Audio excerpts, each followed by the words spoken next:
ইয়া রাসূলুল্লাহ, আপনার চোখে পানি কেন?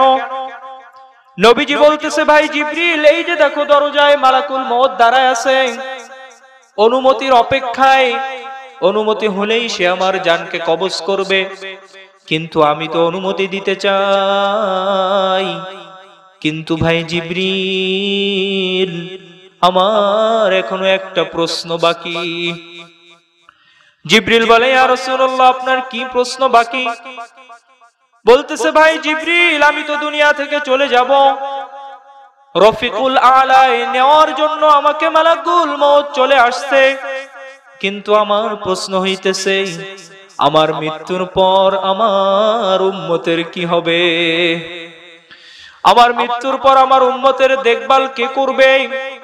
আমি আমার উম্মতকে কার কাছে ছেড়ে যাব? জিবরিল দৌড়ায় গেছে আল্লাহ পাকের কাছে, আবার দৌড়ায় জমিনে এসে আল্লাহর রাসূলকে আশ্বস্ত করতেছেন, আল্লাহ পাক আপনাকে ওয়াদা করতেছেন, আল্লাহ পাক আপনার উম্মতকে কখনোই একা ছাড়বে না। আলহামদুলিল্লাহ, আলহামদুলিল্লাহ নাহমাদুহু ওয়া নাস্তাঈনুহু ওয়া নাস্তাগফিরুহু ওয়া নু'মিনু বিহি ওয়া নাতাওয়াক্কালু আলাইহি ونعوذ بالله من شرور أنفسنا ومن سيئات أعمالنا من يهده الله فلا مضل له ومن يضلله فلا هادي له ونشهد أن لا إله إلا الله وحده لا شريك له ونشهد أن سيدنا ومولانا محمدا عبده ورسوله أرسله الله تعالى بالحق بشيرا ونذيرا وداعيا إلى الله بإذنه وسراجا وقمرا منيرا فقد قال الله تعالى في كلامه المجيد وفي فرقانه الحميد أما بعد فأعوذ بالله من الشيطان الرجيم بسم الله الرحمن الرحيم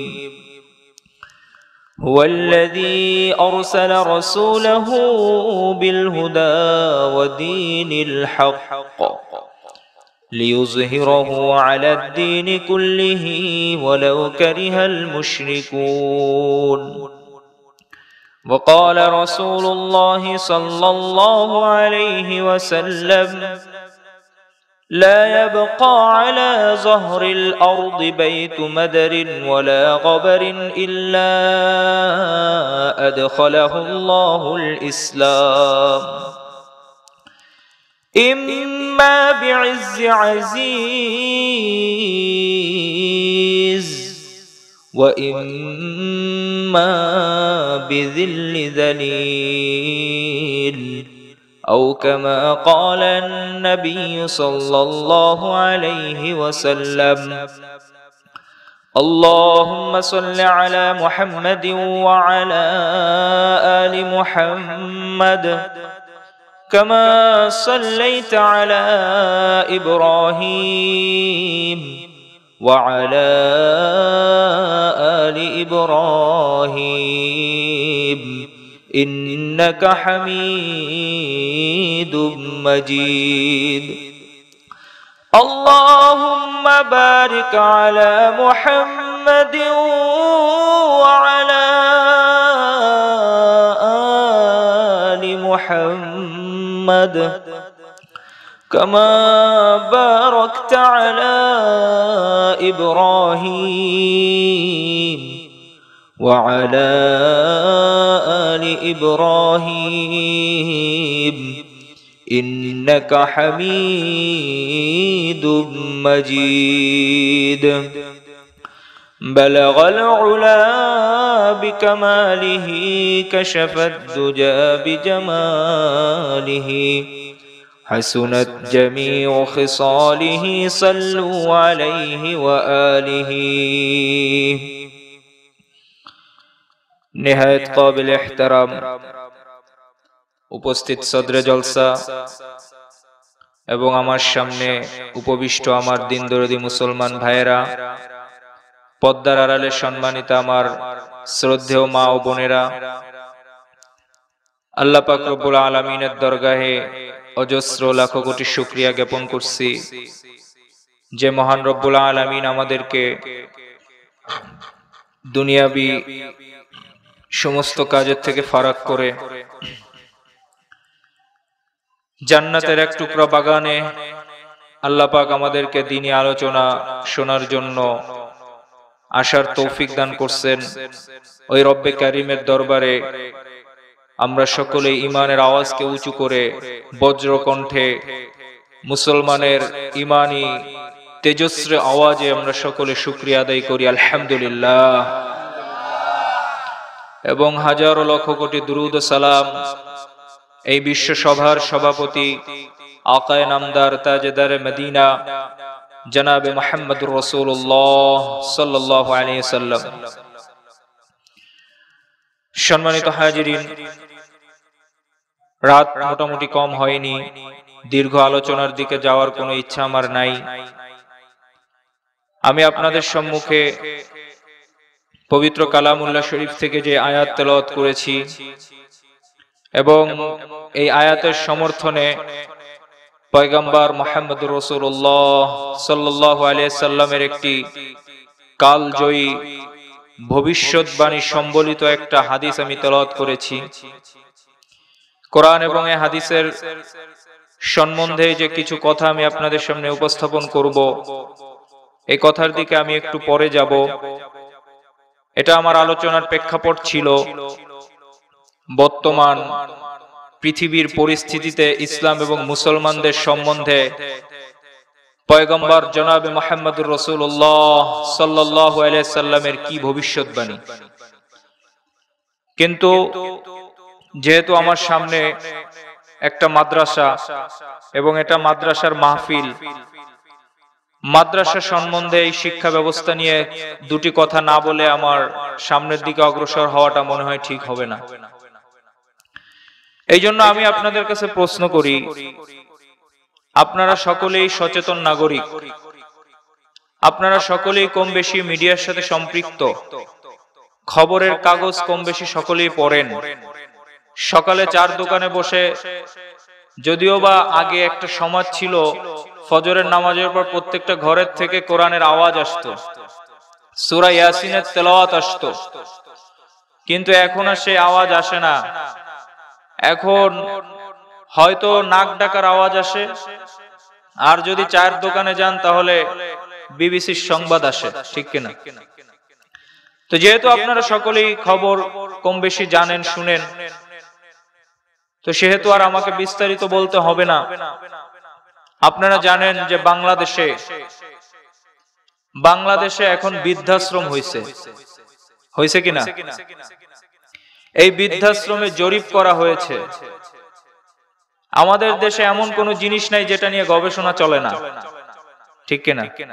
প্রতিটা জিনিস নিয়ে গবেষণা চলে। এই কোরআন হাদিসের মাহফিল হইতেছে, এই মাহফিল নিয়েও কিছু লোক আছে তারা গবেষণা করে ওরা নাকি রিপোর্ট পেশ করে যে এটা দ্বারা তেমন কিছু হয় না, শুধু শুধু মানুষের ঘুমের ডিস্টার্ব, আর এটা হচ্ছে কিছু ধর্ম ব্যবসায়ী বলেন নাউজুবিল্লাহ।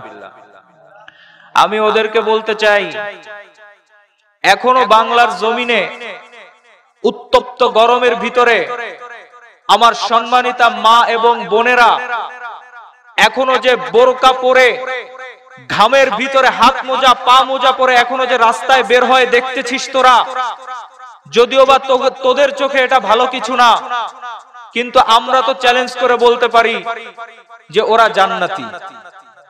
এই যে সমাজের ভিতরে যে পরিবর্তন, এখনো অনেক যুবক যে ইচ্ছা করলে আর 10টা যুবকের মতো স্টাইল দিয়ে ঘুরতে পারতো, আর 10টা যুবকের মতো আল্লাহর নাফরমানি করে বেড়াইতে পারতো।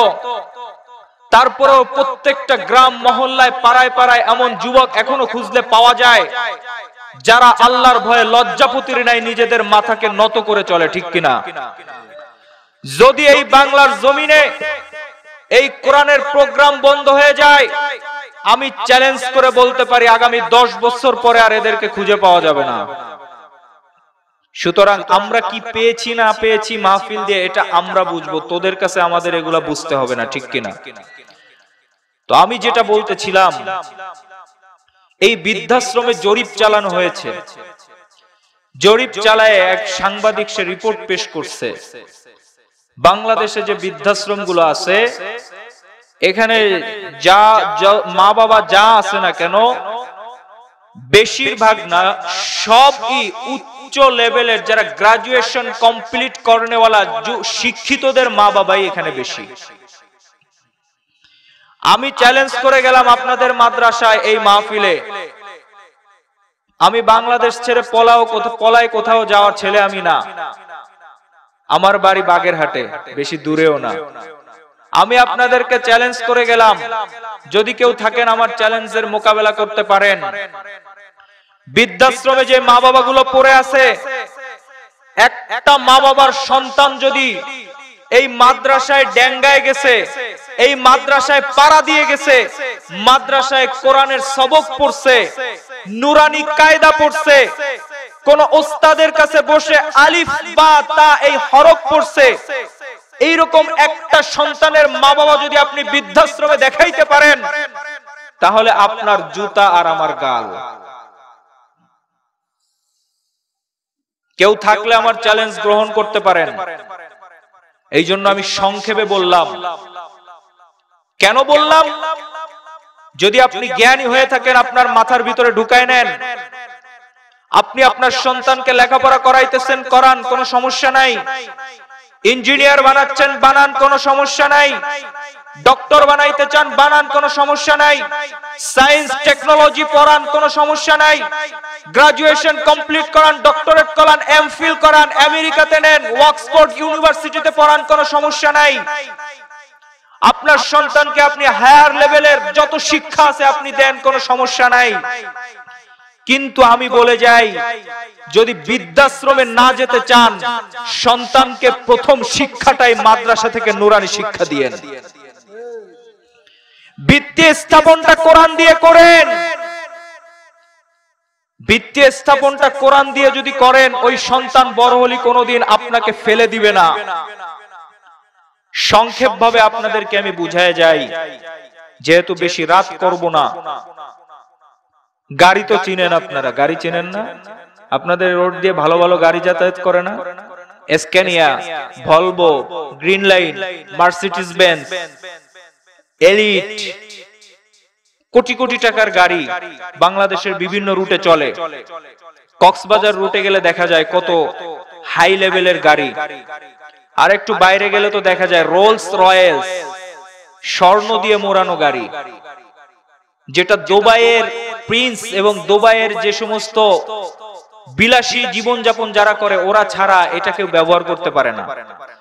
বিশেষ করে দুবাইতে যারা থাকে এদের কাছেই বিক্রি করা হয় রোলস রয়েলস। আরো অনেক দামি দামি গাড়ি আছে। আচ্ছা, এই গাড়িগুলো যদি রাস্তা দিয়ে চলতে হয়, প্রত্যেকটা গাড়ি চলতে হলে দুইটা জিনিসের প্রয়োজন।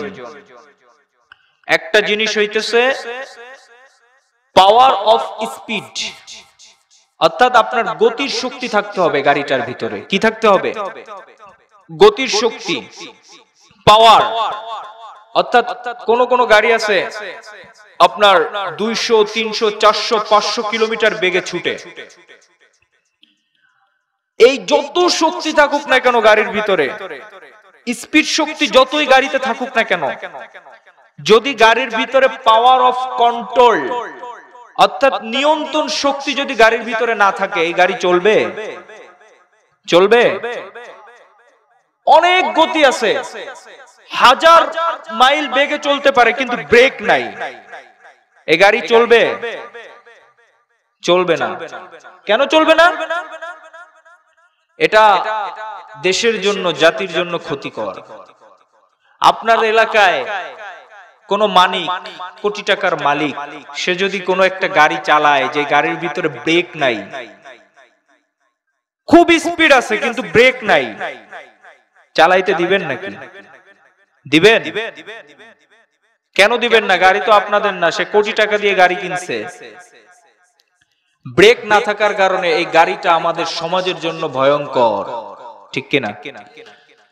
ঠিক তেমনি ভাবে একটা জাতিকে প্রতিষ্ঠিত হওয়ার জন্য, একটা জাতি যদি প্রতিষ্ঠা লাভ করতে চায়, একটা সমাজ যদি প্রতিষ্ঠিত হতে চায়, ওই সমাজে দুইটা শক্তির প্রয়োজন মানুষের ভিতরে। একটা হইতেছে গতির শক্তি, একটা হইতেছে আপনার টেকনোলজি, তারপরে অর্থনীতি, যত কিছু আছে দুনিয়াবি সমস্ত শক্তি আপনার ভিতরে আছে। টেকনোলজির কোনো অভাব নাই, 2G 3G 4G, এখন আবার 5G আসতেছে। অর্থনীতিতেও কোনো সমস্যা নাই, কোটি কোটি টাকার মালিক সবাই হয়ে গেছে। সবার ভিতরে আপনার গতির শক্তি আছে, কিন্তু নিয়ন্ত্রণ শক্তি নাই। ওই জাতি কোনোদিন প্রতিষ্ঠা লাভ করতে পারবে? পারবে না। আর নিয়ন্ত্রণ শক্তি যদি জাতির ভিতরে আনতে হয়, কোন মানুষের ভিতরে যদি নিয়ন্ত্রণ যে শক্তি, এটা যদি আনতে হয়, এই নিয়ন্ত্রণ শক্তির একটাই রাস্তা, সেটা হইতেছে ইত্তাকুল্লাহ। আল্লাহর ভয় ছাড়া কোন মানুষের ভিতরে নিয়ন্ত্রণ শক্তি প্রতিষ্ঠা হতে পারে না। তার প্রমাণ, গ্রাজুয়েশন কমপ্লিট করছে, এমফিল ডক্টরেট করছে, আমেরিকা থেকে যত ডিগ্রি আছে সব নিয়ে আসছে, যত শিক্ষা আছে বাংলাদেশে শেষ করছে, বিদেশের সব শিক্ষা শেষ করছে, কিন্তু নিয়ন্ত্রণ নামক খোদাভীতির যেই শিক্ষা, এই শিক্ষাটা না দেওয়ার কারণে আমার বাংলাদেশে কোটি কোটি জনগণের মাথার ঘাম পায়ে ফেলার টাকা, যেখানে আমরা আমানত রেখেছি, বাংলাদেশ ব্যাংকের রিজার্ভে যেখানে আমরা টাকাকে বিশ্বাস করে যাদের কাছে আমানত রেখেছি, শিক্ষার তো কোনো অভাব তোদের ছিল না। যত গ্রাজুয়েশন সমস্ত কিছু কমপ্লিট করে তোদেরকে ওখানে বসাইছে। আমার দেশের কৃষকের মাথার ঘাম পায়ে ফেলা কোটি কোটি টাকা নষ্ট করে তোদেরকে লেখাপড়া শিখায় দেশে আনছে। কিসের জন্য? আমাদের টাকাগুলোকে আমানত হিসেবে তোদের কাছে দিছিলাম যে তোরা এটাকে পাহারা দে। শিক্ষার তো তোদের কাছে অভাব ছিল না, কিন্তু কোন জিনিসের অভাব থাকার কারণে আমার কোটি কোটি জনগণের কষ্টার্জিত টাকা এক রাত্রের ভিতরে এক কলমের খোঁচা দিয়ে 850 কোটি টাকা নাই। কিসের অভাব? লেখাপড়ার কোনো অভাব? একটা জিনিসের অভাব, সেটা হইতেছে নিয়ন্ত্রণ নামক যে শিক্ষা। এই শিক্ষাটা না থাকার কারণে আজকে এই অবস্থা বাংলাদেশের, ঠিক কিনা? এই জন্য আপনার কলিজার টুকরা সন্তানকে আপনি যদি এই দ্বীনি শিক্ষায় শিক্ষিত না করেন, বিস্তারিত আমার বলার সময় নাই, শুধু এতটুকুই বলবো, যত শিক্ষা আপনি দুনিয়াবি দেন কোনো সমস্যা নাই, কিন্তু ভিত্তি স্থাপনটা আপনি কোরআন দিয়ে করেন। যখন কোরআন দিয়ে আপনার সন্তানের ভিত্তি স্থাপন হবে, যখন কোরআন দিয়ে আপনার সন্তানকে ভিত্তি স্থাপন দিবেন, কোটি কোটি টাকা তার কাছে থাকবে, সেটা কোনোদিন বেপথে খরচ হবে না। কোন মা বাবার ঐশীর মতো তাদের কলঙ্ক জীবনে নেমে আসবে না। ঐশীর ঘটনা শুনেন নাই আপনারা? টাকা পয়সার অভাব ছিল? ছিল না। প্রত্যেক মাসে 1.5 লক্ষ টাকা তার হাত খরচ লাগতো। যখন যেই ফোনটা আসতো লেটেস্ট আইফোন, স্যামসাং এর যখন যেই নতুন নতুন ফোন আসতো, এটাতে সে ব্যবহার করত। সুতরাং অর্থনীতির তো কোনো সমস্যা ছিল না, টেকনোলজিরও কোনো অভাব তার ছিল না, কিন্তু অভাব ছিল যথাসময়ে আমাদের ঐশী মণিদেরকে কোরআন থেকে শিক্ষা দেওয়া হয় নাই যে তোর মার পায়ের নিচে তোর বেস্ট, এই শিক্ষা আমাদের ঐশী মণিদেরকে যথাসময়ে দেওয়া হয় নাই। যার কারণে এই যে এখন কাশেমপুর কারাগারে আছে, আরো 2 বছর আগে কাশেমপুর কারাগারে একটা মিটিং বসছে ঐশীকে নিয়ে, মেডিকেল সায়েন্স বসছে যে কিভাবে ঐশীকে অন্ধকারের থেকে আলোর পথে আনা যায়। সমস্ত জল্পনা কল্পনা শেষে তারা ফয়সালা করছে ঐশী যেহেতু একজন উচ্চপদস্থ একজন পুলিশ কনস্টেবলের মেয়ে, একজন পুলিশ অফিসারের মেয়ে, এজন্যই তাকে নিয়ে গবেষণা চালাইছে। গবেষণা থেকে এটাই বের হইছে ঐশীকে যদি অন্ধকারের পথ থেকে আলোর পথে আনতে হয় একমাত্র কোরআনের শিক্ষা ছাড়া কোনো গতি নাই। এরপরে ঐশীকে এখনো কাশেমপুর কারাগারে একজন কোরআনের শিক্ষিকা ঠিক করছে, সে প্রতিদিন কারাগারের ভিতরে গিয়ে ঐশীকে কোরআন শরীফ শিখায়। ধন্যবাদ জানাই এই জন্য আমাদের সরকারকে, শুধু সমালোচনা আমরা করি না, ধন্যবাদ পাওয়ার কাজ করলে আমরা ধন্যবাদও জানাই, ঠিক কিনা? যথাসময়ে সিদ্ধান্ত নিয়েছেন ঐশীকে অন্ধকারের পথ থেকে আলোর পথে আনতে হলে কোরআনের শিক্ষা ছাড়া কোনো উপায় নাই।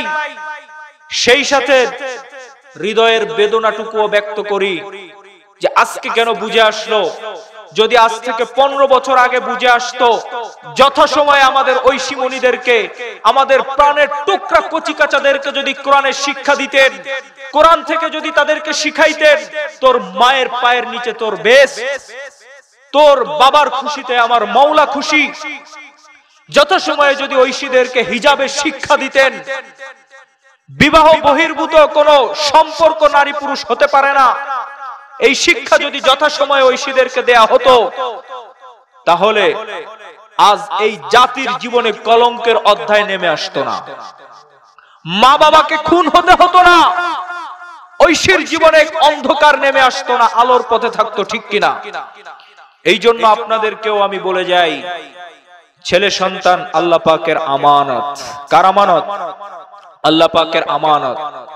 এবং এই যে প্রতিষ্ঠান দেখেন কোরআনের প্রতিষ্ঠান, এই প্রতিষ্ঠানগুলো আপনাদের কাছে এটা আল্লাহ পাকের, আল্লাহ রসুলের পক্ষ থেকে আমানত। এটাকে দেখভাল করবেন আপনারা। আমরা তো আজকে বুঝি না।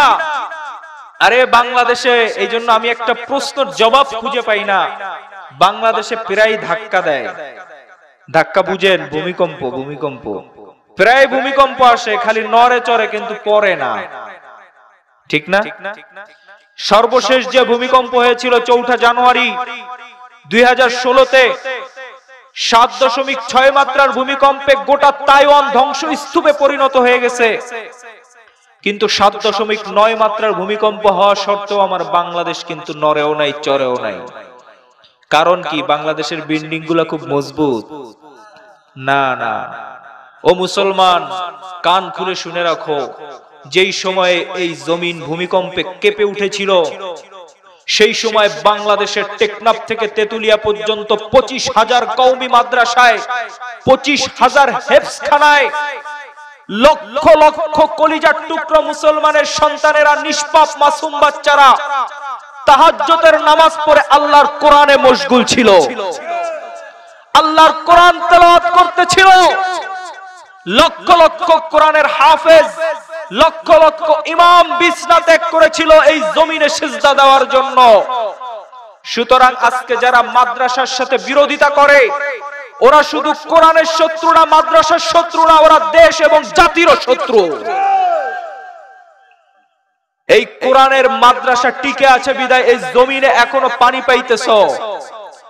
এই কোরআনের মাদ্রাসা, কোরআনের আওয়াজ যদি বন্ধ হয়ে যায় মুসলমান, আজকে তুমি মনে করো তোমার এলাকায় হাওয়া বাতাস আইতেছে, তোমার এলাকার মানুষ রিজিক পাইতেছে, তোমার এলাকার মানুষ অক্সিজেন, কার্বন ডাই গ্রহণ করতেছে, এগুলা তোমাদের কেরামতিতে না, না। ওই যে ছোট ছোট এতিম বাচ্চাদেরকে দেখতেছো, ওরা এখানে কোরআন তেলাওয়াত করে আর আল্লাহর আরশ কাঁপে, ওদের বরকতে তুমি আমি এখনো রিজিক পাইতেছি। সুতরাং ওদেরকে মূল্যায়ন করার চেষ্টা করবেন, মাদ্রাসার প্রতি খেয়াল রাখবেন ইনশাআল্লাহ। এবং যাদেরকে আল্লাহ পাক নিয়ামত হিসেবে সন্তান দান করছেন, সন্তানকে হাতে খড়ি ভিত্তি স্থাপনটা কোরআন দিয়ে করার চেষ্টা করবেন। করবেন তো ইনশাআল্লাহ? আমার মা বোনেরাও শুনে রাখেন, আপনাকে আল্লাহ পাক আমানত দিয়েছেন। এই যে আপনি যে একটা ফ্যাক্টরি, এই ফ্যাক্টরির থেকেই শাহজালাল ইয়ামিনীর জন্ম হয়েছিল। এই ফ্যাক্টরির থেকেই যত পয়গম্বর দুনিয়াতে আসছে, এই ফ্যাক্টরির থেকেই আল্লাহর ওলিরা বের হয়, আবার এই ফ্যাক্টরির থেকেই নাস্তিক বের হয়।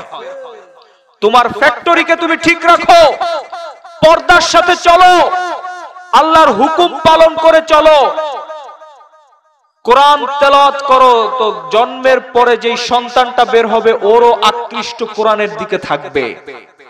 তুমি পেটে গর্ভে সন্তান ধারণ করে তুমি স্টার জলসা দেখো, সন্তান পেটে ধারণ করে তুমি বেহায়ের মতো ঘুরে বেড়াও, ওই ফ্যাক্টরির থেকে ভালো সন্তান কোনোদিনও আশা করা যায় না। 10 মাস 10 দিন পেটের ভিতরে যে থাকে, তুমি যেটা করবা ওইটার আসরই ওর ভিতরে পড়বে। তুমি যদি কোরআন তেলাওয়াত করো, ওর ভিতরে কোরআন তেলাওয়াতের আসর পড়বে।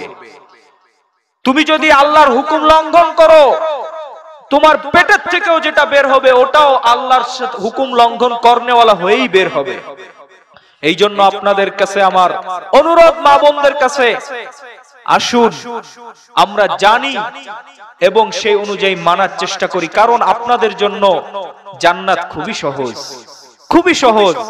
5 ওয়াক্ত নামাজ পড়বেন, ঈমানের সহিত থাকবেন, স্বামীর খেদমত করবেন, পর্দায় চলবেন। আল্লাহর রাসূল বলে এই কয়টা কাজ যদি কোনো মহিলা করতে পারে, জান্নাতের 8টা দরজা তাকে ডাকতে থাকবে, যে কোনো দরজা দিয়ে তুই জান্নাতে প্রবেশ কর। আল্লাহ পাক রব্বুল আলামিন মা বোনদেরকেও তৌফিক দান করুক, তারা যেন আমল করতে পারে, ঈমানদার হতে পারে, তারা যেন দুনিয়ার সমস্ত বেহায়াপনা ছেড়ে এক আল্লাহর হুকুম এবং পয়গম্বরের আদর্শ অনুযায়ী চলতে পারে। তো আমি আপনাদের সামনে যেই কোরআনের আয়াত তেলাওয়াত করেছি এবং আল্লাহর রাসূলের যেই ভবিষ্যৎবাণী সম্বলিত যে হাদিসখানা আমি আপনাদের কাছে তেলাওয়াত করেছি, এটাই ছিল আজকে আমার আলোচনার মূল বিষয়বস্তু। মুহতারাম হাজিরিন,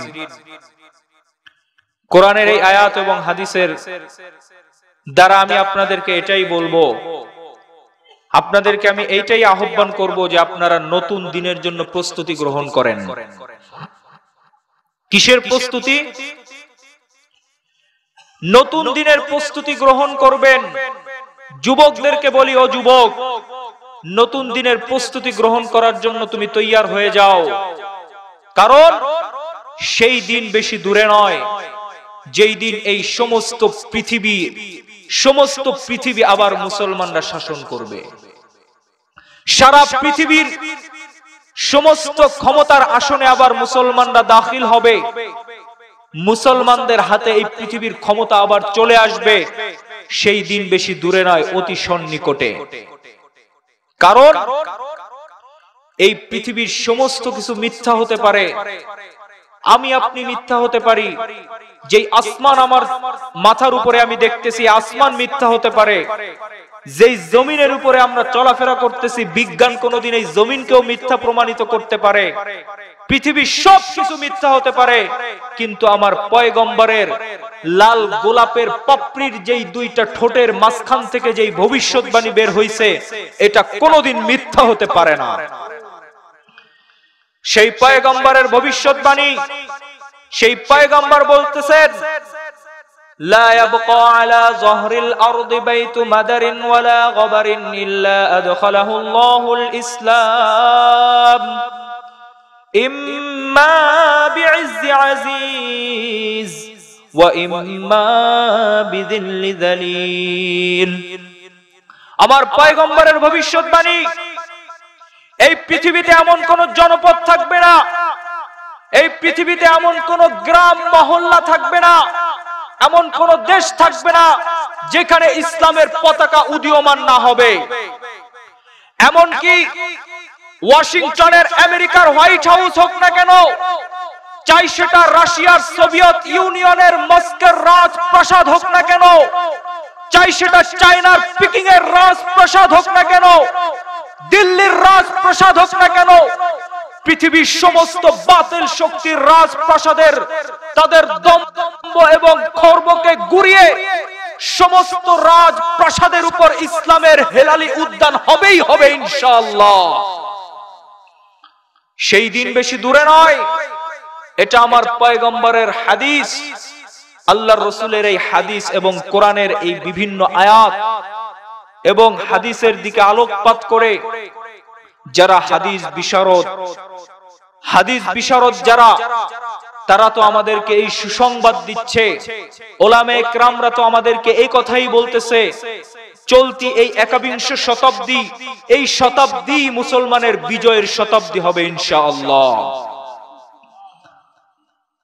অনেকে আমার এই কথা শুনে একটু হাসি আসতে পারে যে হুজুর গ্রীষ্মকালে শীতের গল্প শোনাচ্ছে। আজ তো এমন একটা সময় যেখানে তাম পৃথিবীতে মুসলমান নিজেদেরকে মুসলমান বলে পরিচয় দিতে পারতেছে না, ঠিক কিনা? পৃথিবীর যেদিকে তাকাই, পৃথিবীর মানচিত্রটাকে যদি সামনে নিয়ে বসি, যেখানেই মুসলমান সেখানেই রক্ত, যেই মানচিত্রে মুসলমান সেই মানচিত্রেই রক্ত। এরকম একটা সময় আপনি সাধারণ একজন হুজুর বিশ্ব বিজয়ের গল্প শুনাইতেছেন, এটা অনেকের কাছে হাস্যকর বলেও মনে হইতে পারে, ঠিক কিনা? তবে আমি আপনাদেরকে কোরআনের ওই আয়াত শোনাবো, কোরআনের সেই আয়াত সম্বলিত ভবিষ্যৎবাণী, সেই আয়াত আমি আপনাদেরকে শোনাবো। যেই সময় শুধুমাত্র কালিমা শাহাদাত পড়ার অপরাধে হযরতে বেলাল রাদিয়াল্লাহু তাআলা আনহুকে নাকের ভিতরে রশি বেঁধে মরুভূমির উত্তপ্ত বালির ভিতরে টানা হেঁচড়া করা হতো, যেই সময়ে শুধুমাত্র ইসলাম গ্রহণ করার কারণে হযরতে খাব্বাব রাদিয়াল্লাহু তাআলা আনহুদেরকে শুধুমাত্র ইসলাম গ্রহণ করার কারণে উত্তপ্ত আগুনের ভিতরে টানা হেঁচড়া করে আগুনকে নিভানো হতো, যেই সময় হযরত ইয়াসির রাদিয়াল্লাহু তাআলা আনহুদেরকে শুধুমাত্র ইসলাম গ্রহণ করার কারণে উটের দুই পা বেঁধে দুই দিকে চালিয়ে দিয়ে নির্মম ভাবে তাদেরকে হত্যা করা হতো। এমন একটা সময় মুসলমানদের গিয়েছে যেই সময় কোন মুসলমান আমি মুসলমান এই কথাটুকু বলার মতো কোনো সাহস কারো ছিল না। পয়গম্বর মুহাম্মদুর রাসূলুল্লাহ সাল্লাল্লাহু আলাইহি সাল্লাম বাইতুল্লাহ শরীফে যখন নামাজ আদায় করতেছেন, কাফেররা পিছন থেকে এসে ষড়যন্ত্র করে নবীকে শ্বাসরুদ্ধ করে হত্যা করবে। নবী যখন সিজদায় গেছেন, উটের নারী ভুঁড়ি নবীর মাথার উপরে এনে রাখা হতো। এমনও দুর্দিন মুসলমানদের থেকে গেছে যখন মুসলমানরা আমি মুসলমান এই কথাটুকু বলার মতো কোনো ক্ষমতা ছিল না। ঠিক তখনই আল্লাহর কোরআন আরশে আজিম থেকে আয়াত নাজিল করলেন, সায়ুহজামুল জামউ ওয়া ইউওয়াল্লুনাদ দুবুর। আল্লাহর কোরআন তখন থ্রেট দিয়েছিল মক্কার কুরাইশদেরকে, তোদের এই জুলুমের রাজত্ব আর বেশি দিন চলবে না, তোদের এই জুলুমের রাজত্ব আর বেশি দিন চলবে না। কোরআনের এই আয়াত যখন নাজিল হয়েছিল, মক্কার কুরাইশরা তখন উপহাসের হাসি হাসছিল, বলতেছে কোরআনে নাকি নাজিল হয়েছে সেই দিন বলে অতি শীঘ্রই আসতেছে যেদিন বেলাল, খাব্বাব, ইয়াসের এরা নাকি আমাদের উপরে রাজত্ব করবে, এরা নাকি দুনিয়ার রাজত্ব ভোগ করবে, আর আমরা নাকি ওদের পায়ের নিচে পদদলিত হব। কোরআনের ভিতরে নাকি এরকম আয়াত নাজিল হয়েছে। একথা বলেও সেদিন কুরাইশরা অট্টহাসি হেসেছিল। কিন্তু ইতিহাস কি বলে? উইদিন 5 ইয়ার্স, বেশি দিন অতিবাহিত হয় নাই, সামান্য কিছুদিনের ব্যবধানে যুদ্ধ হয়েছিল বদরের প্রান্তরে। মাত্র 313 জন নিরস্ত্র নিরন্ন সাহাবী 1000 দুর্ধর্ষ কুরাইশদের বিরুদ্ধে যুদ্ধ করেছিল। সেই যুদ্ধে মুসলমানরা পরাজয় লাভ করেছিল। আল্লাহর কোরআনের আয়াত দিবালোকের ন্যায় সত্য প্রমাণিত হয়েছিল, ঠিক কিনা? মক্কার কুরাইশরা সেদিন পদদলিত হয়েছিল, তারা ধরাশায়ী হয়েছিল মুসলমানদের কাছে। যেই বেলালকে টানা হেসরা করা হয়েছিল, যেই খাব্বাব, যেই ইয়াসের, যেই সুমাইয়া, যারা ইসলামের জন্য সেই দিন মাথা উঁচু করে দাঁড়ানোর কোনো সাহস তাদের ছিল না, কিন্তু আল্লাহর কোরআনের সেই ভবিষ্যৎবাণী দিবালোকের ন্যায় সত্য হয়েছিল। ওরা মুসলমানদের পায়ে পদদলিত হয়েছিল, আল্লাহর কোরআনের আয়াত দিবালোকের ন্যায় সত্য প্রমাণিত হয়েছিল, ঠিক কিনা?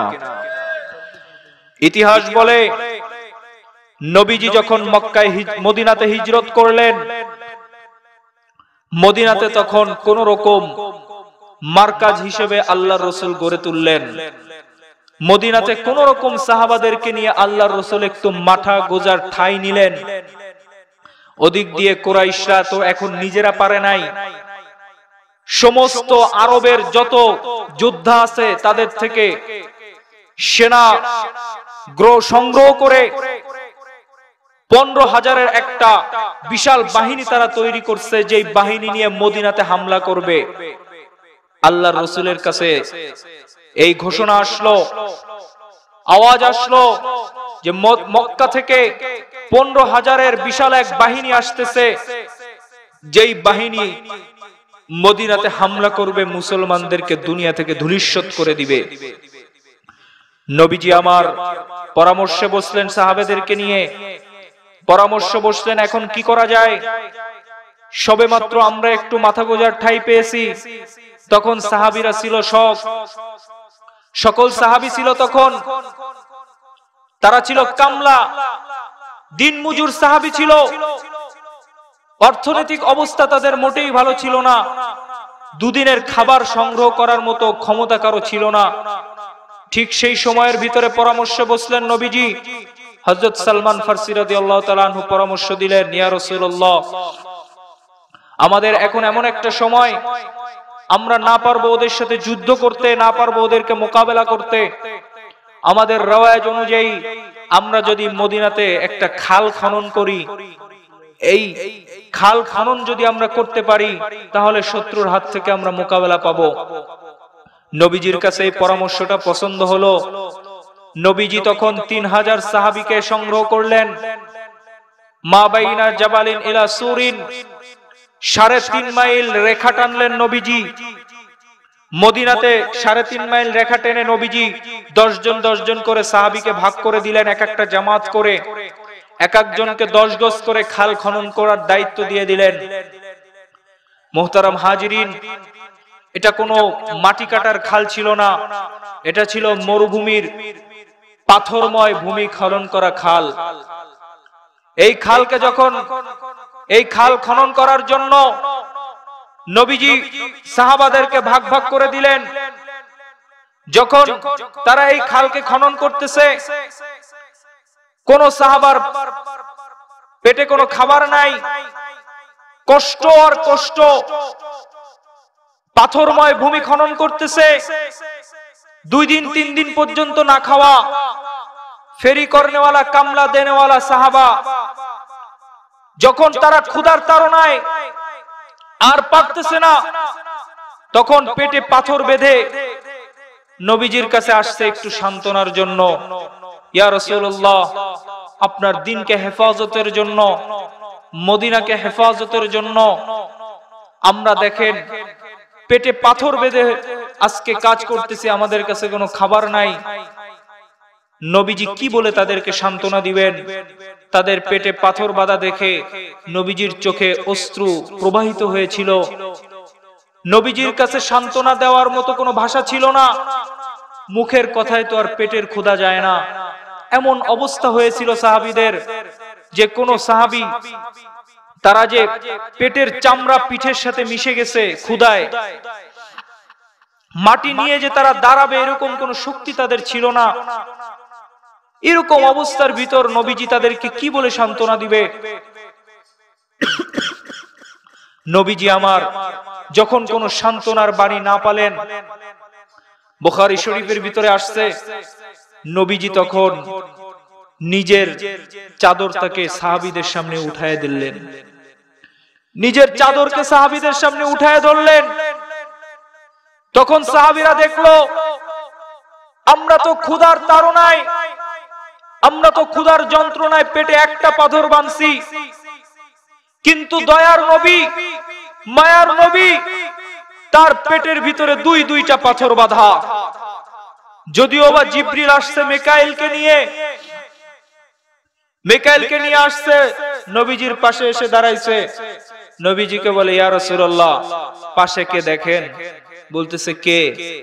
বলতেছে মিকাইল। কয় মাথায় কিছু দেখেন? বলতেছে হ্যাঁ, বিশাল এক গাট্টি। নবীজি জিজ্ঞেস করে ভাই জিবরিল, ওই গাট্টির ভিতরে কি? জিবরিল বলে ফিহি মাকাতিরুস সামাওয়াতি ওয়াল আরদ। ইসরাফিলের মাথায়, মিকাইলের মাথায় तमाम আসমান জমিনের যত খাজানা আছে সমস্ত খাজানার চাবি আল্লাহ পাক দিয়ে পাঠাইছে আপনার কাছে। আপনি যদি বলেন আপনার পায়ের কাছে ফেলে রেখে চলে যাবে। নবীজি আমার বলতেছে ভাই জিবরিল, আমি দুনিয়ার খাজানা আমার দরকার নাই। জিবরিল দৌড়ায় গেছে আল্লাহর কাছে, আবার দৌড়ায় এসে বলতেছে ইয়া রাসূলুল্লাহ, আল্লাহ পাক তো বলতেছে ছোট্ট একটা আপনাকে দিতে চাইতেছে। তিহামার যে পাহাড় আপনি দেখেন, এই পাহাড়টাকে আল্লাহ পাক স্বর্ণ করে দিতে চাইতেছে। এই পাহাড়টা আপনার সাথে সাথে চলবে, আপনি যেদিকে যাবেন পাহাড়টা সেদিকেই যাবে, আপনি শুধু কবুল করেন। নবীজি আমার বলতেছে ভাই জিবরিল, এই পাহাড় আমার দরকার নাই, এই দুনিয়ার সম্পদ আমার দরকার নাই, আমি তো বাঁচবই মাত্র কয়দিন। এই দুনিয়ার নিয়ামতের ভিতরে পড়ে আমি আমার উম্মতের থেকে গাফেল হতে চাই না, আমি আমার উম্মতকে হারাইতে চাই না। ভাই জিবরিল, তুমি তোমার সম্পত্তি নিয়ে চলে যাও, আমি আমার উম্মতকে হারাইতে চাই না। আফসোস, আজকে সেই উম্মতের দিকে, চেহারার দিকে তাকাইলে বোঝা যায় না যে সে উম্মতে মুহাম্মাদি। সে আজকে নবীর সুরতে নিজের চেহারাকে রাখতে চায় না, অথচ যেই নবী আরশে আজিমে গিয়েও তোমাকে আমাকে ভুললো না। ও দোস্ত, একটু চিন্তা করে দেখো, দুনিয়ার মানুষ যখন একটা স্টেজে পৌঁছায় যায়, দুনিয়ার মানুষ যখন নিচু থেকে উঁচু হয়, দুনিয়ার মানুষ যখন কোনো একটা পদে উন্নতি হয়, তখন পিছনের ইতিহাস ভুলে যাওয়া এটাই স্বাভাবিক। যখন সে বড় হয়ে যায় তখন পিছনের কথা ভুলে যায়, এটাই মানুষের নেচার, এটাই মানুষের স্বভাব। সর্বোচ্চ স্তরে আমার নবী যেদিন সমাসীন, আল্লাহর সাথে দর্শন, আল্লাহর সাথে দিদার, পৃথিবীর সবকিছু ভুলে গেছেন, সবকিছু ভুলে গেছে, তবুও তোমাকে আমাকে ভুলে নাই। হাত দুটে উঠাই দিয়েছে, রব্বি ইন্নী লা আসআলুকা উখতি ফাতিমা, আয় আল্লাহ, আমি আমার ফাতেমাকে চাইতে আসি নাই, আমি কলিজার টুকরা হাসান হুসাইনকে চাইতে আসি নাই, আমি আমার চাচাকেও চাইতে আসি নাই। নবী আপনি কেন আসছেন? আসআলুকা উম্মতি, আয় আল্লাহ, আমি আমার উম্মতকে চাইতে আসছি, আপনি আমার উম্মতকে দেন। আল্লাহ পাক জিজ্ঞেস করে নবী, আপনি উম্মতের জন্য কেন এত লালাহিত? আপনি উম্মতের জন্য কেন এত পাগল পারা? বলে আনতা রব্বুল কারীম ওয়া আনা নাবিয়্যুর রহিম। একদিকে আপনি রব্বে কারীম, একদিকে আমি রহিম। এই দুয়ের মাঝে আমার উম্মত জাহান্নামে যাবে, এটা আমি কোনোদিন বরদাস্ত করতে পারবো না। আল্লাহ পাক তার নবীকে আশ্বস্ত করতেছেন, আশ-শামসু কিয়ামাতু তিসনাইন, পয়গম্বর আপনি চিন্তা করেন না, টেনশন করেন না, আপনি বেফিকির হয়েন না। কিয়ামতের দিন তো শুধুমাত্র আমার আর আপনার ভিতরে ভাগ করছি, সুতরাং শাফি তুশাফা, কিয়ামতের দিন আপনি শাফায়াত করতে থাকবেন আর আমি কবুল করতে থাকবো। আপনি শাফায়াত করতে করতে হাফসায় যাবেন, কিন্তু আমি আল্লাহ কবুল করতে হাফসাবো না। আফসোস আজকে ওই নবীকে আমরা মানতে চাই না। ও যুবক, শুধু সেখানেই না, নবীজি আমার মৃত্যুর পূর্বে এই দুনিয়ায় যখন মালাকুল মউত নবীর দরজায় এসে হাজির, এই পৃথিবীতে কোন পয়গম্বর, কোন সুহাদা, কোন আলেমের কাছে মালাকুল মউত এসে অনুমতি চায় না, কিন্তু নবীজির কাছে দরজায় এসে মালাকুল মউত দাঁড়ায় আছে অনুমতির অপেক্ষায়। অনুমতি হলেই ভিতরে প্রবেশ করবে। নবীজি আমার অনুমতির অপেক্ষায়। ইতিমধ্যে জিবরিল আমিন ঘরের ভিতরে আসলেন। জিবরিল এসে দেখে নবীজির চোখে পানি। নবীজি আবার দেখে জিবরিল আমিনের চোখে পানি। নবীজি জিজ্ঞেস করে, ভাই জিবরিল, তোমার চোখে পানি কেন? জিবরিল আলাইহিস সালাম জবাব দেয়, ইয়া রাসূলুল্লাহ, এতদিন আমি বিশাল একটা দায়িত্বে ছিলাম, বড় একটা দায়িত্ব আমার ছিল। ১০০ লক্ষ পয়গম্বরের দুয়ারে আমার আসা যাওয়া ছিল, যার সুবাদে আল্লাহ পাকের নৈকট্য এক স্থান পর্যন্ত আমি পৌঁছাইতে পারতাম। ওহী আনা নেওয়া করার দায়িত্ব আমার ছিল, যার সুবাদে আল্লাহ পাকের বিশেষ এক নৈকট্যময় স্থানে আমি পৌঁছাইতে পারতাম। কিন্তু আজকের পর থেকে এই জমিনে আমি আর ওহী নিয়ে আসবো না। আজকের পর থেকে আমি আর ওহী নিয়ে অবতীর্ণ হব না। আজকের পর থেকে আমি রিটায়ার্ডে চলে যাব, আমি এফডিআর এ চলে যাব। সুতরাং আমার চোখে পানি থাকবে না তো কার চোখে পানি থাকবে? ইয়া রাসূলুল্লাহ, আপনার চোখে পানি কেন? নবীজি বলতেছে, ভাই জিবরিল, এই যে দেখো দরজায় মালাকুল মউত দাঁড়ায় আছে অনুমতির অপেক্ষায়। অনুমতি হলেই সে আমার জানকে কবজ করবে, কিন্তু আমি তো অনুমতি দিতে চাই। কিন্তু ভাই জিবরিল, আমার এখনো একটা প্রশ্ন বাকি। জিবরিল বলে, ইয়া রাসূলুল্লাহ, আপনার কি প্রশ্ন বাকি? বলতেছে, ভাই জিবরিল, আমি তো দুনিয়া থেকে চলে যাব, রফিকুল আলায় নেওয়ার জন্য আমাকে মালাকুল মউত চলে আসছে। কিন্তু আমার প্রশ্ন হইতেছে, আমার মৃত্যুর পর আমার উম্মতের কি হবে? আমার মৃত্যুর পর আমার উম্মতের দেখভাল কে করবে? আমি আমার উম্মতকে কার কাছে ছেড়ে যাব? জিবরিল দৌড়ায় গেছে আল্লাহ পাকের কাছে, আবার দৌড়ায় জমিনে এসে আল্লাহর রাসূলকে আশ্বস্ত করতেছেন, আল্লাহ পাক আপনাকে ওয়াদা করতেছেন, আল্লাহ পাক আপনার উম্মতকে কখনোই একা ছাড়বে না। যেই নবী মৃত্যুর সময় ঘরের কথা চিন্তা করলেন না, অথচ ঘরের ভিতরে ৩ মাস পর্যন্ত কোনো খাবার নাই, বাতি জ্বালানোর মতো সেই কেরাসিন পর্যন্ত নাই, কলিজার টুকরা হাসান হুসাইনের কথাও চিন্তা করলো না। ও কপাল পোড়া উম্মত, চিন্তা করলো তোমার আর আমার কথা। তোমার আর আমার কথা চিন্তা করলো যে আমি তো চলে যেতে চাই, আমার যাওয়ার পর এদের কি হবে? সেই উম্মত আজকে নবীর মতো নিজেকে রাঙাইতে চায় না।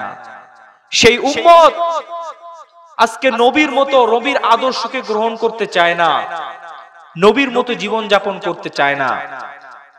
আজকে হলিউড, বলিউড, কত সংস্কৃতি সে আজকে ধারণ করতেছে। ও যুবক, একটু চিন্তা করে দেখো যে তুমি কার উম্মত? কে তোমার জন্য পাগল পারা ছিল? বড় মাদ্রাসা আপনাদের পাশেই আছে, যদি জিজ্ঞেস করার প্রয়োজন হয় জিজ্ঞেস করে নিয়েন। হযরত এখানে আছে, ওলামায়ে ইকরাম আছে।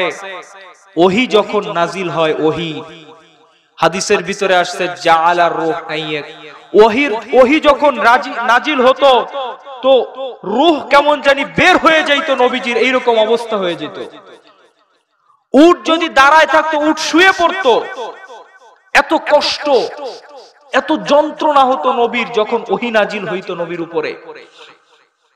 ওয়াদ-দুহা যখন নাজিল হইতেছিল, ওয়াদ-দুহা ওয়াল লাইলি ইযা সাজা মা ওয়াদ্দাআকা রাব্বুকা ওয়া মা ক্বালা ওয়ালাল আখিরাতু খায়রুল লাকা মিনাল উলা ওয়ালাসাউফা ইউতিকা রাব্বুকা ফাতারদা।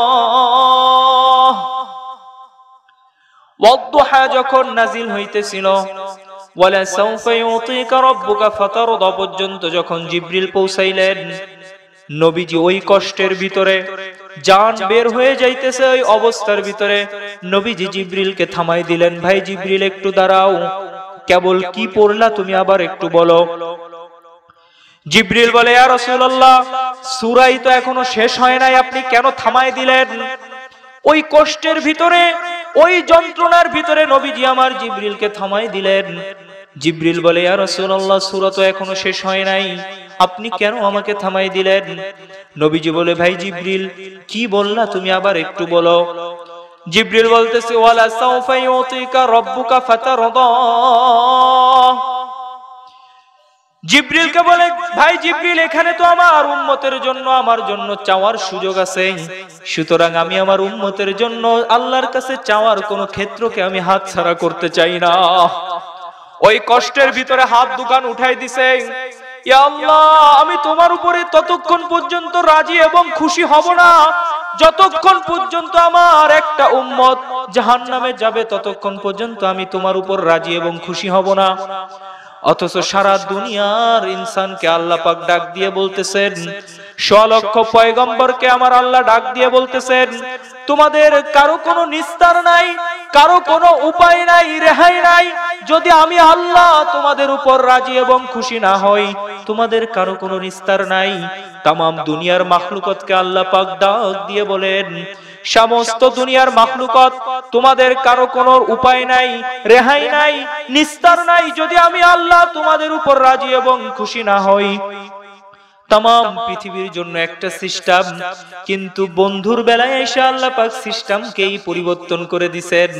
বন্ধুর বেলায় এসে আল্লাহ পাক নিজেই বন্ধুর ভালোবাসায় পড়ে গেছেন, নিজেই বন্ধুর প্রেমে পড়ে বলতেছে, বন্ধু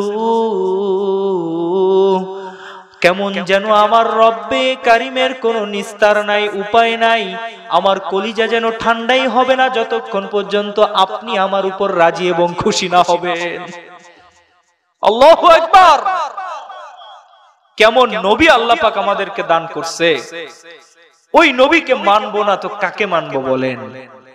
ওই নবীর জন্য এই তাজা রক্ত জমিনে দিব না তো কার জন্য দিব? এমন কে আছে যে আমার জন্য এত পাগল? আছে? এমন কেউ আছে যে মৃত্যুর সময় আমার কথা চিন্তা করে গেছে?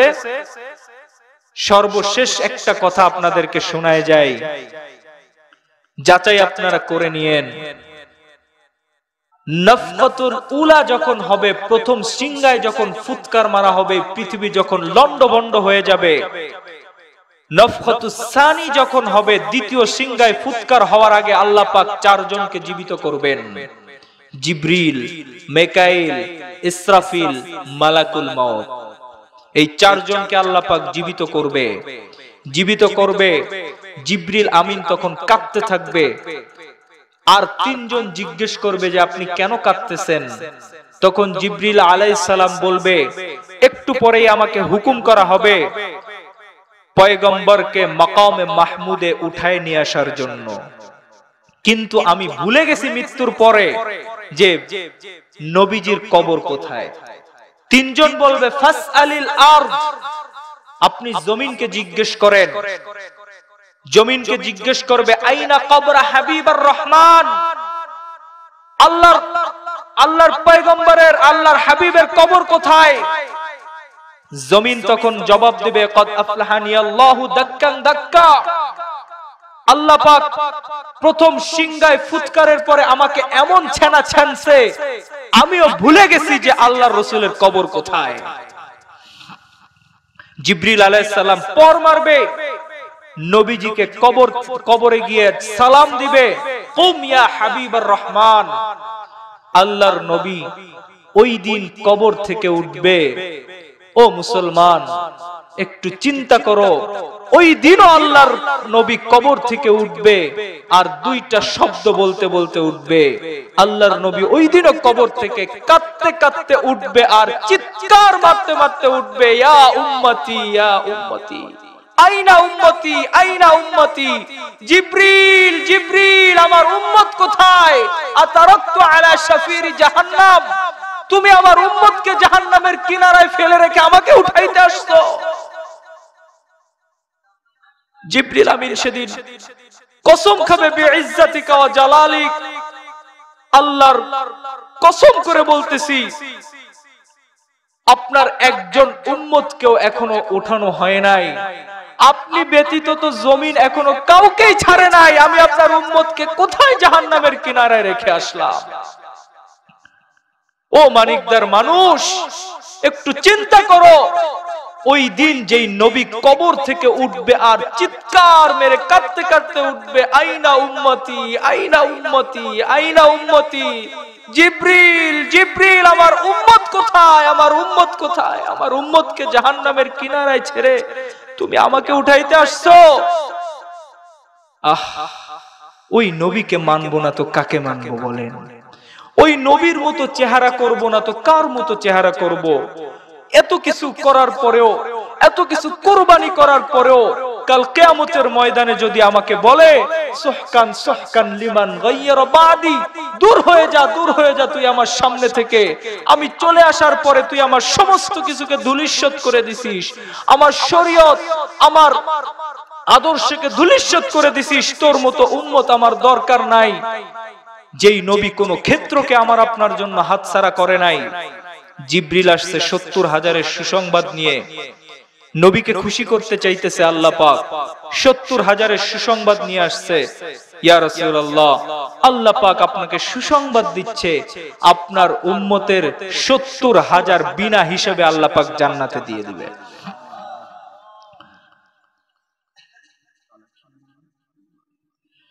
নবীজি বলতেছে 70,000 খুশি না নবীজি? পাশে ছিল ওমর রাদিয়াল্লাহু তাআলা আনহু, জিজ্ঞেস করতেছে ভাই ওমর, 70,000-এর সুসংবাদ আসছে, কি বলো, মেনে নিব? ওমর বলতেছে ইয়া রাসূলুল্লাহ, আমরা সাহাবাই তো 1.5 লক্ষ, যদি 70,000-এর সুসংবাদ আপনি মেনে নেন তো বাকিদের কি হবে? জিবরিল আবার দৌড়ায় গেছে, দৌড়ায় এসে বলতেছে 70,000 ঠিক আছে, কিন্তু আল্লাহ পাক আপনাকে সুযোগ দিছে 70,000-এর প্রত্যেকজন বাকি 70,000 এক এক হাতে ধরে বিনা হিসাবে জান্নাতে নিয়ে যেতে পারে, যার হিসাব দাঁড়ায় 490 কোটি কোটি, 490 কোটি ইনশাআল্লাহ এই পয়গম্বরের উম্মত বিনা হিসাবে নবীর তোফায়েলে জান্নাতে যেতে পারবে। বর্তমান রানিং মুসলমান 130 কোটিকে যদি বাদ দেন, তারপরও সাহাবাদের জামানাত থেকে এখনো রানিং সুযোগ আছে, যারা যদি নিজেকে নবীর উম্মত বলে দুনিয়াতে প্রতিষ্ঠিত করতে পারেন, কিয়ামতের ময়দানে উঠবেন, বুক ফুলায় জান্নাতের দিক হেঁটে যাবেন। শুধু আপনার আচার আকৃতি, দুনিয়ার জিন্দেগিটা যদি নবীর প্রকৃত উম্মতের মতো আপনি যদি চলে যাইতে পারেন, কিয়ামতের ময়দানে আপনার চেহারাটা যদি নবীর মতো থাকে, বুক ফুলায় জান্নাতের দিক চলে যাবেন, আপনাকে হিসাবের জন্য পিছন থেকে ডাকা হবে না। তওবার ব্যাপার নিয়ে আসছে জিবরিল, আপনার উম্মতের জন্য আল্লাহ পাক বিশেষ তওবার সারপ্রাইজ দিছে। বলতেছে কি? বলতেছে আপনার উম্মত যদি 1 বছর আগে তওবা করে তো আল্লাহ পাক তওবা কবুল করে নেবে। বলতেছে ভাই জিবরিল না, আমি খুশি না। বলতেছে 1 মাস? বলতেছে না, তাও হবে না। বলতেছে তাহলে 1 সপ্তাহ? বলতেছে না, তাও হবে না। বলতেছে 1 দিন আগে যদি আপনার উম্মত তওবা করে তো আল্লাহ পাক আপনার উম্মতের তওবাকে কবুল করে নেবে। জিবরিল বলতেছে না, আল্লাহ রাসূল বলতেছে না, আমি তাও খুশি হতে পারলাম না। জিবরিল প্রশ্ন করতেছে ইয়া রাসূলুল্লাহ, 1 দিন আগে কেন না? বলতেছে আল্লাহ পাক তো আমাকে জানাইতেছে এমন একটা জামানা আসতেছে, আছবাহা মুমিনান আসবাহা কাফিরান, এমন একটা জামানা আসতেছে সকালের মুমিন বিকালে কাফের হয়ে যাবে, বিকালের মুমিন সকালে কাফের হয়ে যাবে। সকালে ঘর থেকে বের হবে ঈমানদার হয়ে, রাত্রে ঘরে প্রবেশ করবে নাস্তিক হয়ে। তো ওই জামানায় আমার উম্মত কিভাবে তওবা করবে? তখন আল্লাহ পাক আরশে আজিম থেকে জানাইতেছে, হে নবী, আপনার জন্য স্পেশাল সুসংবাদ, আপনার উম্মত যদি মৃত্যুর পূর্বে এই যে সাহারা গাছে এইখানে মউত আসার আগেও যদি তওবা করে আমি তা কবুল করে নেব, তার গুনাহের জন্য কোনো প্রশ্নই আমি করব না। আল্লাহ পাক আবার বলতেছে, আমি আপনাকে আরো খুশি করতে চাই।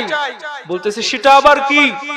বলে, আপনার উম্মত যে নিজেকে দুনিয়াতে উম্মত বলে প্রতিষ্ঠা করতে পারছে, যদি তওবা নাও করতে পারে, তওবা করতে পারে নাই, মউত চলে আসছে, মৃত্যুর আগে যদি শুধু শাহাদাত আঙ্গুলিটা একটু ইশারা করে দিতে পারে, আমি তাও তার গুনার জন্য প্রশ্ন করব না, কোনো প্রশ্ন করব না।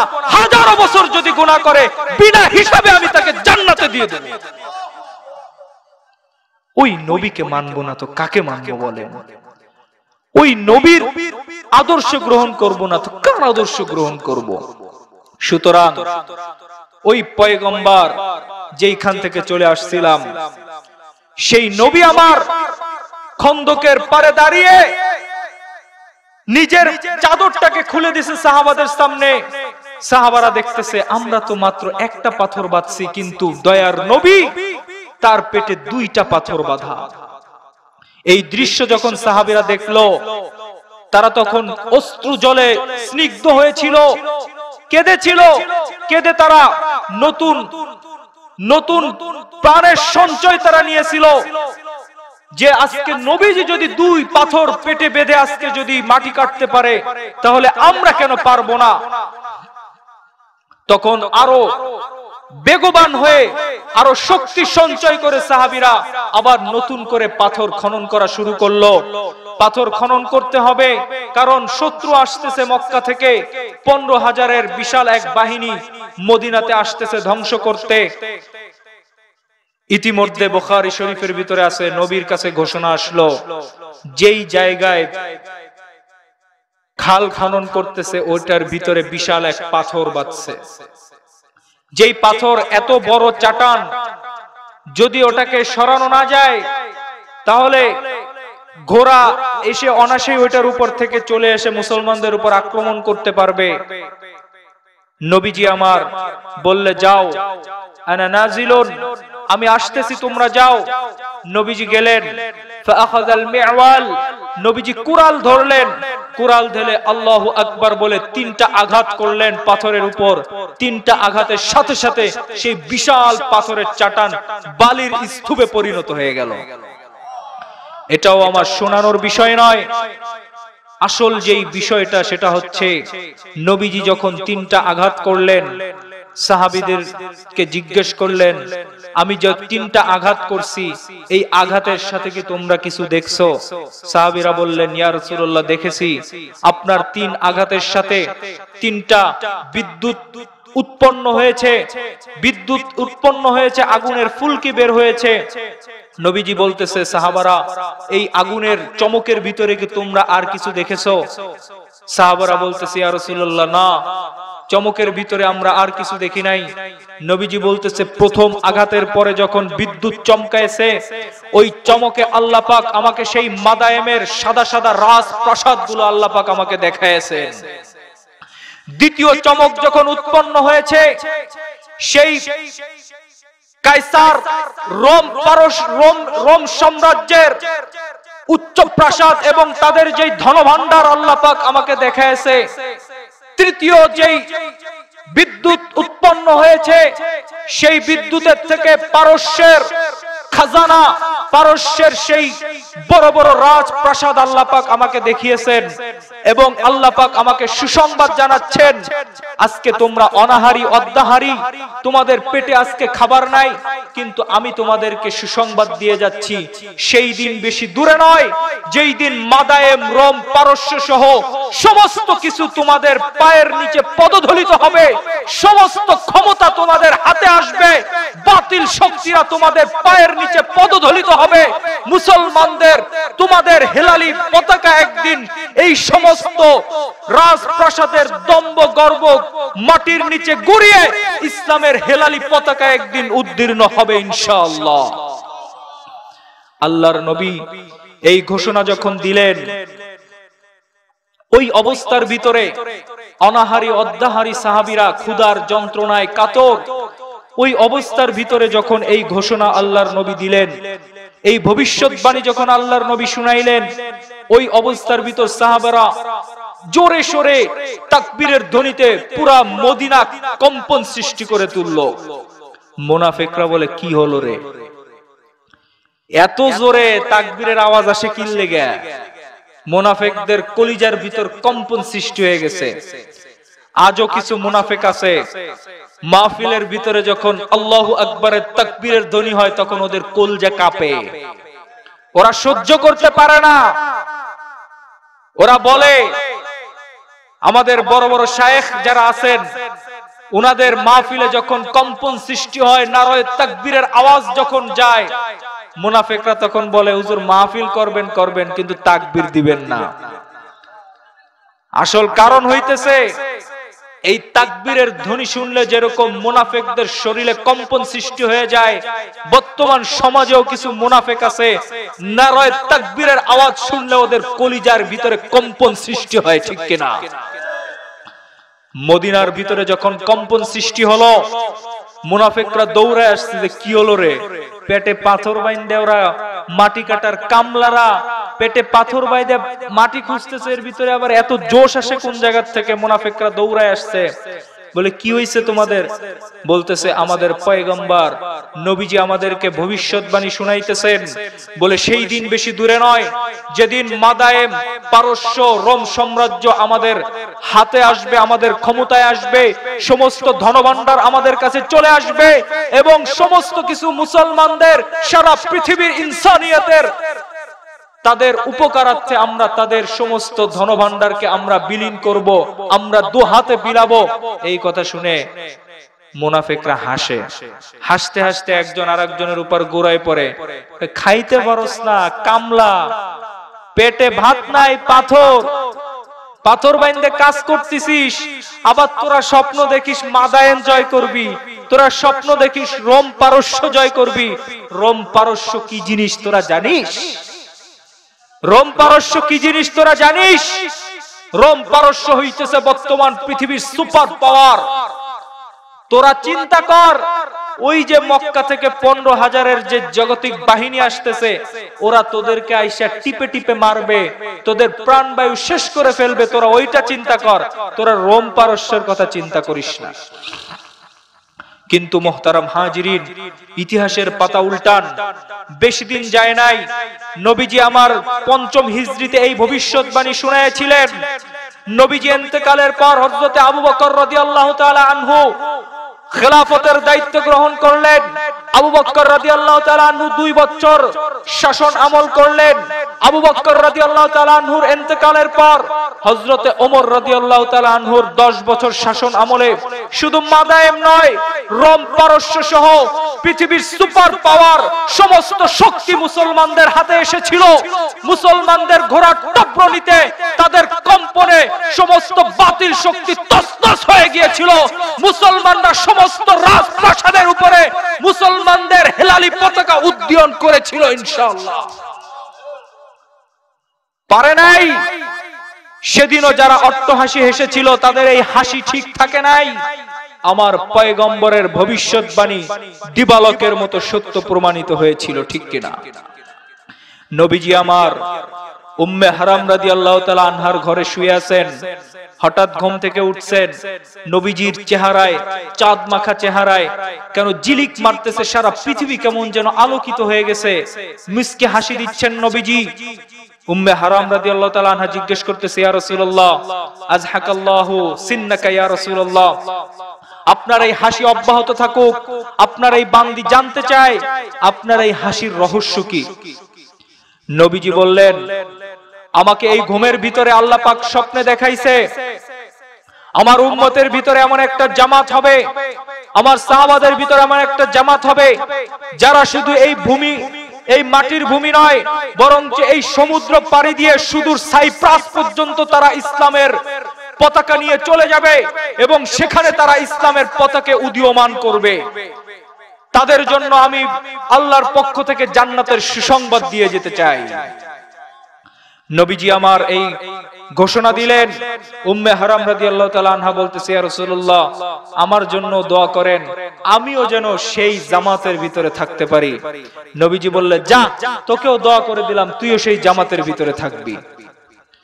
ইতিহাস বলে বেশি দিন অতিবাহিত হয় নাই, তৃতীয় খলিফা হযরত ওসমান রাদিয়াল্লাহু তাআলা আনহুর জামানায় মুসলমানদের সেনাবাহিনী নৌবাহিনী গঠন করেছিল। সবজাহাদ আল বাহার, তারা শুধু মক্কা, রোম, পারস্য সাম্রাজ্য নয়, সাগর পথ পাড়ি দিয়ে সেই সুদূর সাইপ্রাস পর্যন্ত মুসলমানের সাহাবাদের জামাত গিয়েছিল এবং সেখানে গিয়ে তারা ইসলামের পতাকা উদীয়মান করেছিল, ইসলামকে প্রতিষ্ঠা করেছিল। আমার পয়গম্বরের ভবিষ্যৎবাণী দিবালোকের মতো সত্য প্রমাণিত হয়েছিল। আজও পর্যন্ত সেই সাইপ্রাসে উম্মে হারামের কবর আছে, এখনো মুসলমান পর্যটকরা সেখানে যায় এবং উম্মে হারাম রাদিয়াল্লাহু তাআলা আনহার কবরকে জিয়ারত করে আসে। আমার পয়গম্বরের ভবিষ্যৎবাণী দিবালোকের মতো সত্য প্রমাণিত হয়েছিল, ঠিক কিনা? মুসলমান, আমি এই জন্যই বলেছি, এই পৃথিবীর সব মিথ্যা হতে পারে, কিন্তু আমার পয়গম্বরের এই দুই ঠোঁটের মাঝখান থেকে যে ভবিষ্যৎবাণী বের হয়েছে, এটা কোনোদিন মিথ্যা হতে পারে না। নবীজি আমার সর্বশেষ যে কথা ভবিষ্যৎবাণী করতেছেন, ও আমার সাহাবারা শুনে রাখো, তোমাদেরকে আমি একটা ভবিষ্যৎবাণী শোনায় যাই। এমন একটা দিন আসবে যেই দিন শুধু এই রোম পারস্য সাম্রাজ্য এবং এই 7 সমুদ্র 13 নদী নয়, বরঞ্চ সেই সুদূর ইউরোপের কুস্তুনতুনিয়া জয় করবে আমার মুসলমানের এক বাহিনী, মুসলমানের এক খলিফা, মুসলমানের এক শাসকের মাধ্যমে সুদূর কুস্তুনতুনিয়া জয় করবে যারা। নি'মাল আমিরু আমিরান ওয়া নি'মাল জাইশু জাইশান, মুসলমানদের যেই বাদশা, যেই আমির কুস্তুনতুনিয়া জয় করবে, সেই আমিরের আমিরত্ব, তার শাসন মুসলমানদের জন্য বড়ই ভাগ্যবান হবে। মুহতারাম হাজিরিন, পয়গম্বর আমার ভবিষ্যৎবাণী করেছিলেন কুস্তুনতুনিয়া, যেটা আজকের পৃথিবীর তুরস্কর রাজধানী ইস্তাম্বুল।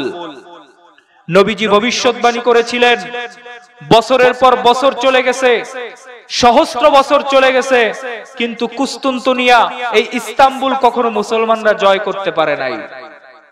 অনেক অভিযান পরিচালনা করছে মুসলমানরা, কিন্তু কুস্তুনতুনিয়া কোনোদিন জয় করতে পারে নাই। এই কুস্তুনতুনিয়া অর্থাৎ ইস্তাম্বুল তুরস্কের রাজধানী, এটা ছিল খ্রিস্টানদের একটা আড্ডাখানা।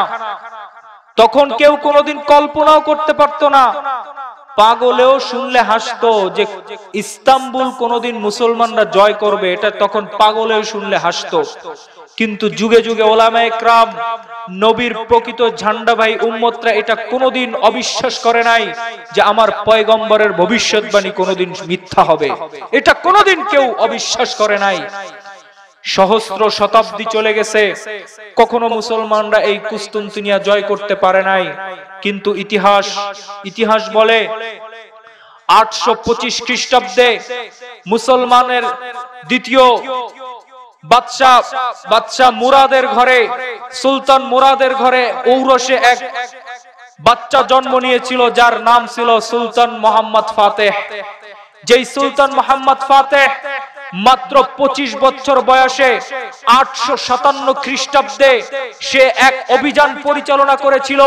মুসলমানের এক জামাত নিয়ে মাত্র 22 বছরের টকবগে যুবক কুস্তুনতুনিয়ার এক অভিযান পরিচালনা করেছিল। নবীজির ভবিষ্যৎবাণী করে যাওয়ার 857 বছর পরে সেই কুস্তুনতুনিয়া অভিযান করে ইস্তাম্বুল তুরস্কের এই রাজধানীকে তারা জয় করেছিল, সেখানে ইসলামের পতাকা উদীয়মান তারা করেছিল।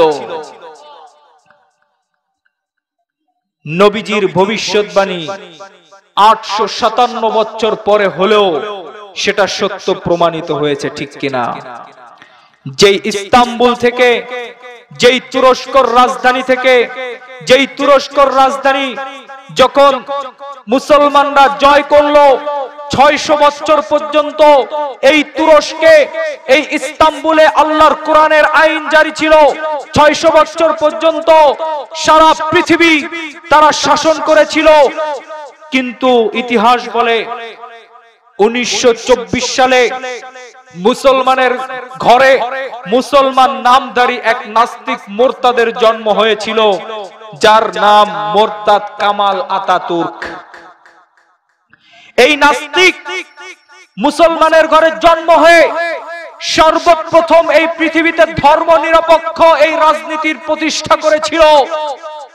তুরস্ক থেকে ইসলামের যত রাষ্ট্রীয় যত কোরআন এবং হাদিসের আইন ছিল এগুলোকে আস্তে আস্তে মুছে ফেললো। তুরস্কের মসজিদের মেম্বার থেকে, মসজিদের মিনার থেকে আজানকে নিষিদ্ধ ঘোষণা করেছিল। যেই তুরস্কের রাজধানীতে গোটা তুরস্কে কোরআন পড়াকে নিষিদ্ধ ঘোষণা করেছিল, এমনকি মহিলাদের হিজাব পরা পর্যন্ত নিষিদ্ধ করেছিল। যেই তুরস্কে 600 বছর পর্যন্ত যেখানে কোরআন অনুযায়ী দেশ চলেছে, সেই তুরস্কের ভিতরে ইতিহাস বেশি দিনের নয়, 1924 সালের ইতিহাস বলতেছি, সেই তুরস্ক থেকে এমন অবস্থার সূচনা হয়েছিল যে তুরস্কের ভিতরে আরবি ভাষা পর্যন্ত নিষিদ্ধ ঘোষণা করেছিল। তারা তুর্কি ভাষা, ল্যাটিন ভাষায় তারা তাদের ভাষাকে তারা আবৃত্তি করত। সেই তুরস্ক থেকে ইসলামের তামাজ্জুন সমস্ত কিছুকে তারা উঠায় ফেললো। কিন্তু বেশি দিন যায় নাই, 1924 সাল থেকে এখন এই যে 2018, 2019, বেশি দিন পারে নাই, 100 বছর অতিক্রম হতে পারে নাই। সেই তুরস্কের সুলতানাতের উপরে এখন যেই রাজত্ব চলতেছে, যেই সুলতানের রাজ সিংহাসনে এখন বসে আছে, কোন কামাল আতাতুর্কদের কোন প্রেতাত্মারা এখন সেই তুরস্কের রাজ সিংহাসনে নাই। এখন সেই তুরস্কে যারা রাজত্ব করতেছে সুলতান মোহাম্মদ ফাতেহদের অনুসারী সুলতান মোহাম্মদ এরদোগান, যেই তুরস্কের রাজপ্রাসাদের উপরে এখন ক্ষমতায় সমাসীন। নবীজি আমার ভবিষ্যৎবাণী করেছিল, ফানি'মাল আমিরু আমিরান ওয়া নি'মাল জাইশু জাইশান, তোমাদের ওই আমিরের আমিরত্ব মুসলমানদের জন্য কতই না ভালো হবে, ওই আমিরের আনুগত্য মুসলমানদের জন্য কতই না ভালো হবে। সুতরাং সেই তুরস্ক থেকে আবার নতুন খেলাফতের ডাক আসতেছে, ঠিক কিনা? যেই তুরস্কে কোরআন নিষিদ্ধ করেছিল, সেই তুরস্কের সুলতানাতের উপরে রজব তৈয়ব এরদোগানরা এখন আল্লাহর কোরআনের সুমিষ্টভাষী নিজেই কোরআন তেলাওয়াত করে, যার কোরআন তেলাওয়াত শুনে সারা পৃথিবীর মানুষ এখন মুগ্ধ হয়ে যায়। সুলতানাতে ওসমানিয়ার মতো, খেলাফায়ে রাশিদিনদের মতো, সাধারণ মানুষের মতো রজব তৈয়ব এরদোগানরা যখন তার দেশের সাধারণ মানুষ মরে যায়, নিজে কান্দে করে কবরে লাশ নিয়ে যে নিজে দাফন করে, সেই কবরের পাশে সূরা ফাতিহা পড়ার জন্য মোল্লা ভাড়া করে আনা লাগে না। ভালো করে বুঝেন, কতদিন আর কবরের পাশে হুজুর ভাড়া করে আনে আর কতদিন কবরের পাশে পড়াবেন? ওই রকম সন্তান তৈরি করেন যেই সন্তান আপনার কবরের পাশে নিজেই এসে সূরা ফাতিহা পড়তে পারবে। ওই রকম সন্তান তৈরি করে যান, যেই সন্তান তৈরি করে গেলে আপনার মৃত্যুর পরে আপনার কবরের পাশে এসে সূরাতুল ফাতিহাটা সহি শুদ্ধভাবে পড়তে পারবে। সুতরাং দোস্ত, আমার কথার মেইন যেটা কথা আমার ছিল সেটা হচ্ছে আল্লাহর রাসূলের বর্তমান যে ভবিষ্যৎবাণী আমাদের সম্পর্কে, লা ইয়াবকা আলা যহরিল আরদি বাইতু মাদারিন ওয়ালা গবারিন ইল্লা আদখালাহুল্লাহুল ইসলাম। এই পৃথিবীতে এমন একটা সময় আসতেছে, এই পৃথিবীর সমস্ত রাজপ্রাসাদের উপরে সমস্ত পৃথিবীর সমস্ত অহংকারকে তছনছ করে এই পৃথিবীর সব জায়গায় 1 ইঞ্চি মাটিও ইসলামের পতাকার বাহিরে ইনশাআল্লাহ থাকবে না। সুতরাং প্রশ্ন হতে পারে, তাহলে আজকে আরাকানের মুসলমানদের কি হবে, ফিলিস্তিনের মুসলমানদের কি হবে, সারা পৃথিবীর মুসলমানের আজকে করুণ অবস্থা, এর ভিতরে আজকে কেন আপনি এই গল্প শুনাইতেছেন? তখন আমি বলবো, ইসলাম জিন্দা হোতা হ্যায় হার কারবালা কে বাদ। প্রত্যেক কারবালার পরেই ইসলাম জিন্দা হয়, প্রত্যেক ফোঁটা মুসলমানের রক্ত থেকে নতুন ইসলামের সূর্য উদীয়মান হবে ইনশাআল্লাহ। এই জন্য আমরা প্রত্যেকে প্রস্তুতি গ্রহণ করি, ঈমানের আওয়াজকে উচ্চ করি, ঈমানকে প্রশস্ত করি, নবীর উম্মত হিসেবে নিজেদেরকে প্রতিষ্ঠা করি এবং নতুন দিনের প্রস্তুতি আমরা গ্রহণ করি, যেই দিন আমাদের तमाम পৃথিবীতে ইসলামকে প্রচার করতে হবে, ইসলাম আবার পৃথিবীতে প্রচার হবে, ইসলাম আবার পৃথিবীতে প্রতিষ্ঠা হবে, সারা পৃথিবীর মানুষ আবার ন্যায় এবং ইনসাফের শাসনে শাসনিত হবে ইনশাআল্লাহ। এই জন্য আমরা আল্লাহ পাক রব্বুল আলামিন আমাদের সকলকে পরিপূর্ণ ইসলামের ভিতর দাখিল হওয়ার তৌফিক দান করুক এবং পরিপূর্ণ আল্লাহর পয়গম্বরের উম্মত হিসেবে নিজেদেরকে প্রতিষ্ঠা করতে পারি সেই তৌফিক দান করুক। সর্বশেষ কথা আপনাদের কাছে, আপনাদের মাদ্রাসার মাহফিল, এই মাদ্রাসা যে আপনারা দেখতেছেন, এই বাংলার জমিনে যতগুলা মাদ্রাসা আছে প্রত্যেকটা মাদ্রাসাই সেই প্রত্যেক মাদ্রাসায় প্রত্যেক এলাকার দান অনুদানেই চলে, ঠিক কিনা? আমাদের এখানে কোনো সরকারি অনুদান আসে না। অনেকে বলে যে তোমরা তো সদকা ফেতরা খেয়ে লেখাপড়া করো, আমি বলবো না। আপনারা এখানে কেউ আছেন যে আপনি মাদ্রাসায় 10টা টাকা আপনার কাছ থেকে জোর করে নেওয়া হয়? এরকম কেউ আছেন? নাই। সুতরাং প্রত্যেকেই নিজের কষ্টার্জিত টাকা থেকে স্বেচ্ছায় স্বেচ্ছায় খুশি হয়ে প্রত্যেকেই আমরা আল্লাহর রাস্তায় দান করি, ঠিক কিনা? এই জন্য এই দান কোনোদিন আমাদের বিফলে যাবে না। আজকে আপনি দান করতেছেন, এটা আপনার আল্লাহর ব্যাংকে জমা থাকবে। আপনি দুনিয়ার জন্য যেটা খরচ করতেছেন এটা আপনার খরচ হয়ে যাইতেছে, কিন্তু আখিরাতের জন্য এই প্রতিষ্ঠানে, মাদ্রাসা, মসজিদে আপনি যেটা দান করবেন এটা আল্লাহ পাকের ব্যাংকে জমা থাকবে। দুনিয়ার ব্যাংকে টাকা নষ্ট হয়ে যাওয়ার সম্ভাবনা আছে, কিন্তু আল্লাহর ব্যাংকে টাকা নষ্ট হয়ে যাওয়ার কোনো সম্ভাবনা আছে? আছে বলেন তো? আল্লাহ পাকের ব্যাংকে দুনিয়াতে কত আমরা এফটিআর করলাম, কত ডিপিএস করলাম, আখিরাতের জন্য আমরা ডিপিএস করতে রাজি আছি? কে কে একটু হাত তুলে দেখাই। আখিরাতের ডিপিএস, আল্লাহর ব্যাংকে ডিপিএস করার জন্য আপনারা তৈরি আছেন ইনশাআল্লাহ?